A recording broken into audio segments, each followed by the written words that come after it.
December 15th, 1944. A small plane lifts off into gray fog, carrying the most famous musician in America. It never lands. No wreckage, no body, no final note.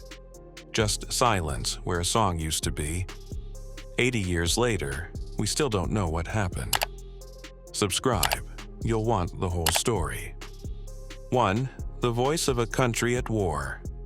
Picture America in 1944. The war has dragged on for 3 brutal years. Families are opening telegrams they're terrified to read. And somewhere in the middle of all that grief, there's one sound that makes the whole country feel, for 3 minutes at a time, like everything might actually be okay. That sound belongs to Glenn Miller. By the early 1940s, Miller wasn't just a band leader. He was the sound of the era itself. In the Mood, Chattanooga Choo Choo, Moonlight Serenade. Songs so woven into daily life that you couldn't turn on a radio without hearing his orchestra's unmistakable clarinet over saxophone sound drifting out of it. He had everything a man could want. Wealth, fame, a career at its absolute peak. And in 1942, at 40 years old, well past draft age, with nothing left to prove, Glenn Miller walked away from all of it to join the war effort.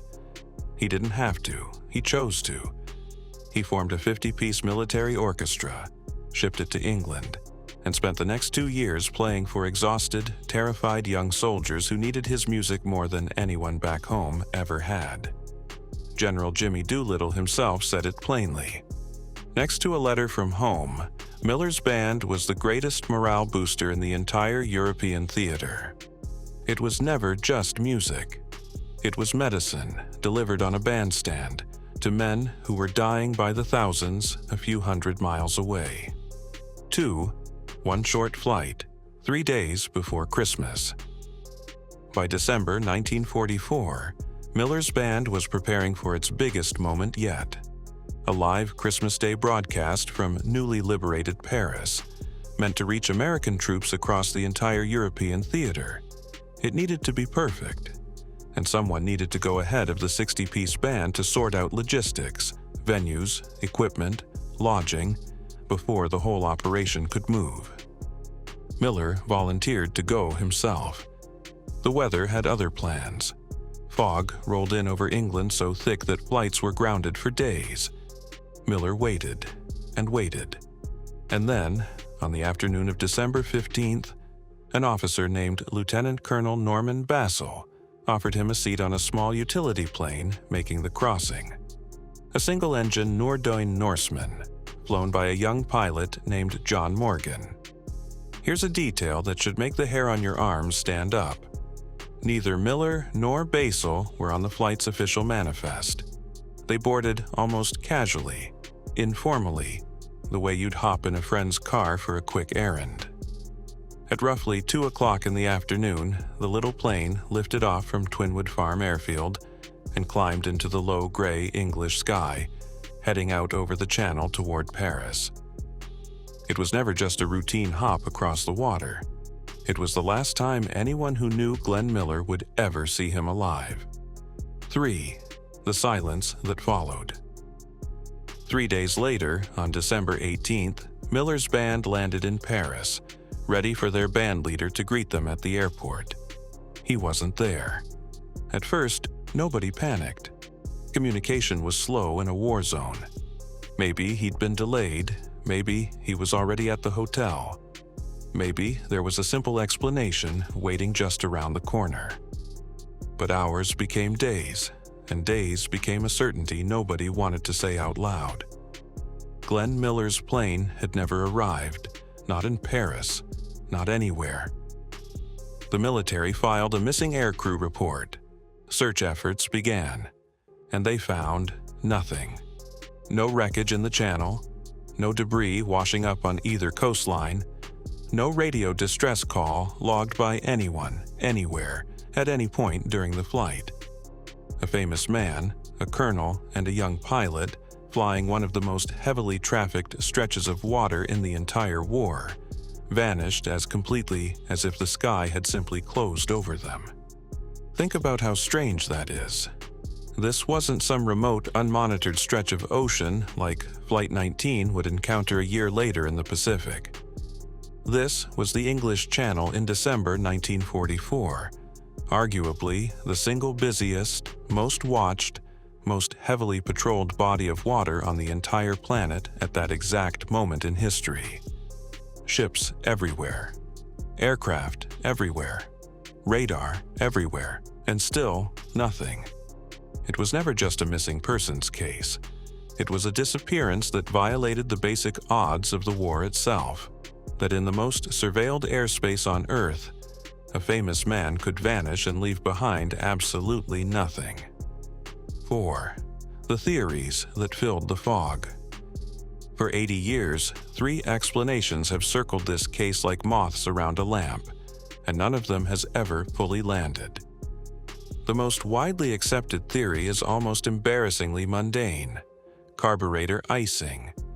The Norseman's engine used a type of carburetor known to be dangerously prone to ice buildup in cold, damp conditions. Exactly the conditions over the channel that December afternoon. If ice choked the engine mid-flight, the aircraft could have simply lost power and dropped into freezing water within minutes, with no time and no equipment to send a distress call. It's the least dramatic explanation. It might also be the truest one. The second theory arrived decades later and reads like something out of a thriller. In the 1980s, a former RAF navigator came forward with the startling claim that on the exact day and in roughly the same area, a squadron of British bombers, returning from an aborted raid over Germany, jettisoned unused bombs into the channel to lighten their aircraft before landing. Standard, routine procedure.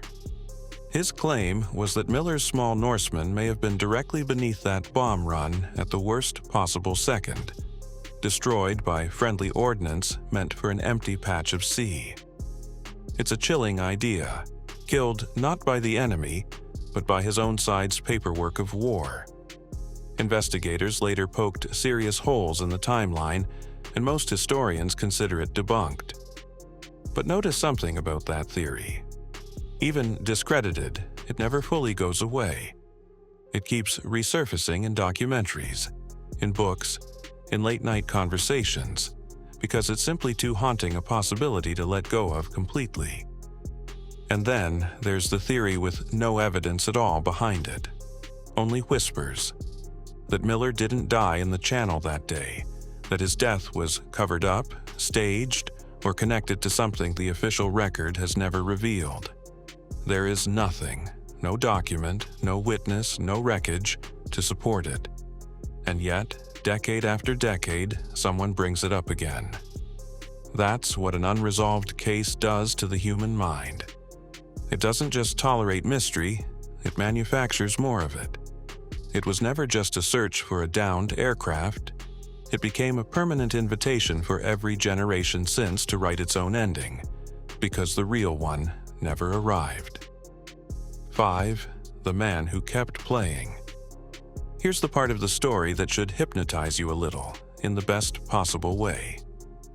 Glenn Miller's band did not stop. 3 days after their leader vanished into the fog over the channel, under a temporary new director, they kept the tour going. Christmas Day, 1944, came and went, and the broadcast happened, the very one Miller had flown ahead to arrange, filling the same airwaves he had helped build into the sound of hope for an entire generation of soldiers. Over the following months, that orchestra performed more than 300 shows for over 1.25 million service members across Europe, playing his arrangements, his songs, his sound night after night, to rooms full of young men who had no idea their conductor had disappeared over open water only days before some of those very performances.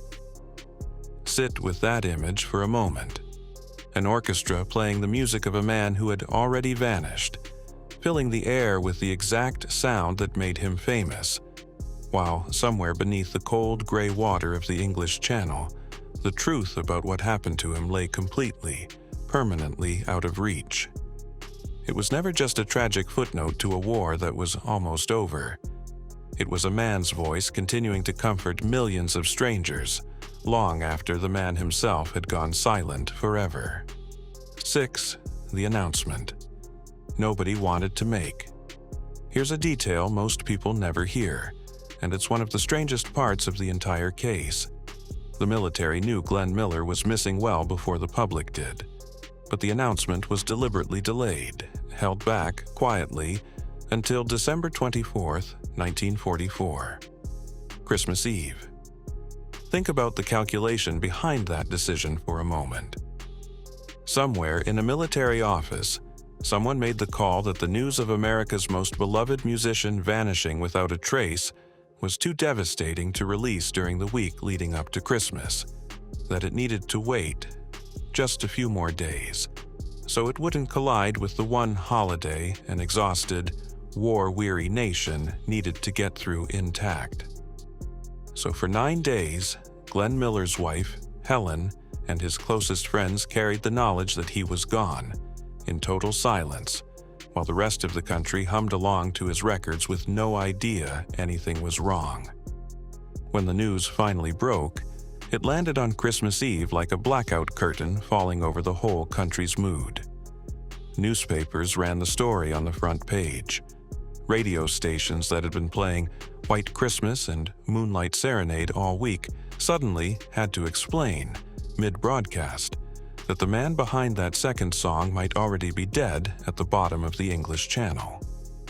Helen Miller was never given a body to bury, never given a piece of wreckage to hold, never given anything beyond an official designation. Missing, presumed dead. She lived the rest of her life as the widow of a man whose ending she was never allowed to actually witness. It was never just a delayed press release. It was an entire country being handed its grief on the one day it least wanted to receive it, and one woman being asked to carry that grief alone, 9 days before anyone else even knew to share it with her. 7. What the channel never gave back. 80 years of sonar sweeps, 80 years of amateur historians, documentary crews, and British Ministry of Defense records requests. 80 years of promising leads that turned into dead ends, wrecks that turned out to belong to other aircraft, and expeditions that came home with nothing new to report. To this day, no confirmed wreckage of Glenn Miller's Norseman has ever been recovered. No remains. No black box, because the technology didn't exist yet. Nothing but a stretch of the English Channel that has kept its secret longer than almost any other unsolved case from the entire Second World War. Somewhere down there, in water that thousands of ships have crossed since, in water that has been fished, mapped, dredged, and searched more thoroughly than almost anywhere else on Earth, there is still an answer that nobody has ever managed to bring back to the surface. Here's the question worth sitting with, all these decades later. We live in a world now where a lost hiker's phone can be pinged from orbit, where a sunken container ship can be located within hours, where satellites photograph the ocean floor in resolution nobody in 1944 could have imagined. And still, nobody has found that airplane. Not because the technology isn't there, because nobody has ever known precisely where to point it. The channel is not the empty, silent Pacific. It is one of the most crossed, most fished, most surveyed waterways on the planet. And it has kept this particular secret anyway, for longer than the entire Second World War lasted. A man who didn't have to go to war and went anyway. A short flight, 3 days before Christmas that should have taken an hour. 2 names missing from an official passenger manifest. A stretch of water too busy, too watched, too patrolled for anyone to simply vanish inside it. And yet he did. A theory about ice, a theory about bombs, a theory about nothing at all except the human need for an ending. And an orchestra that kept playing his music into rooms full of strangers who never knew he was already gone. Glenn Miller was never just a missing person from December 1944. He was, and still is, the sound of hope for an entire generation. And the answer to what actually happened to him remains, 80 years later, exactly where it's always been. Somewhere just beneath the surface, close enough to imagine, too far to ever quite reach.